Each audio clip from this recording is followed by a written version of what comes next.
Ngayon guys, ating yung guilt natin na ibibenta na rin. Yan.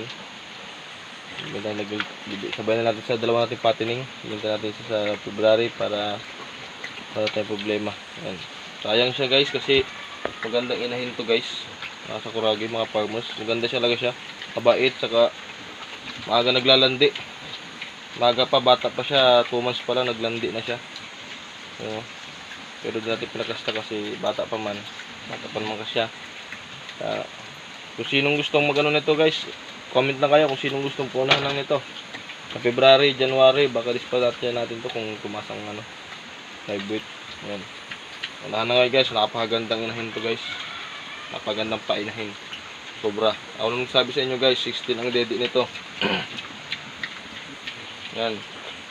Pagandang inahin to guys, napakabait. Ano mga farmers no? Fish out.